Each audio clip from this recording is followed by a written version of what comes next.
পায়ের মোজার মধ্যে 1000 টাকার 3টা নোট লুকিয়ে রাখলাম। ছাত্রের মা একটু আগেই এই মাসের টিউশনির টাকা দিয়ে গেল।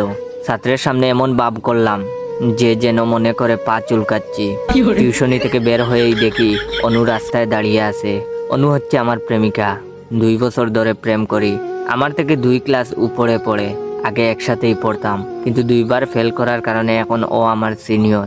এই জন্যই ওর কথায় উঠবস করতে হয়। আমাকে দেখেই বলল টিউশনির টাকা দিছে। আমি আমতা আমতা করে বললাম না, দেয় নাই তো, কেন কি হয়েছে?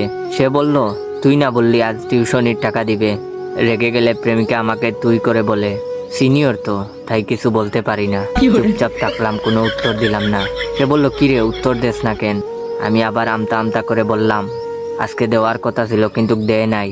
প্রেমিকা কাছে এগিয়ে এসে বলল পেন্টের ওয়েট ভিডিওটা শেষ করার আগে আমার অরিজিনাল টিকটক অ্যাকাউন্ট বাইচা বনফায়ার আর ইউজার নেম ইওর জয় অ্যাকাউন্টটাকে ফলো দিয়ে রাখবেন। আর হ্যাঁ, যাদের আমার গল্পগুলো ভালো লাগে তারা অবশ্যই আমার প্রোফাইলে ঢুকে আমার পেজের লিঙ্ক পাবেন। লিঙ্কে টাচ করলেই আমার পেজে নিয়ে যাবে। আমার পেজের নাম ফানি মামা। এফবিতে ঢুকেই ফানি মামা সার্চ দিলেই আমার পেজ আসবে। সবাই আমার পেজটাকে ফলো দিয়ে রাখবেন।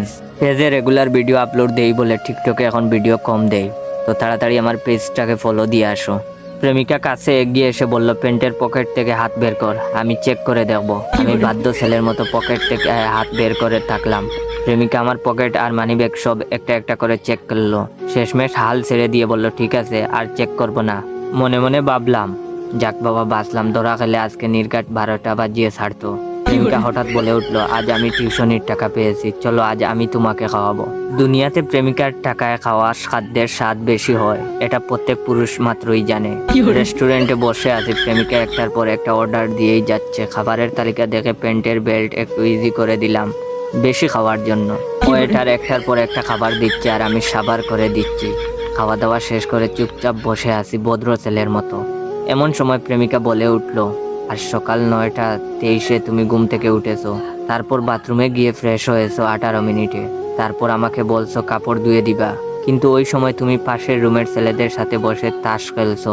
সেখান থেকে উঠে গোসল করছো 25 মিনিট ধরে, তারপর আমাকে বলছো নামাজ পড়তে যাবা, কিন্তু নামাজ পড়তে না গিয়ে ফেক আইডি দিয়ে অন্য মেয়ের সাথে চ্যাটিং করেছো।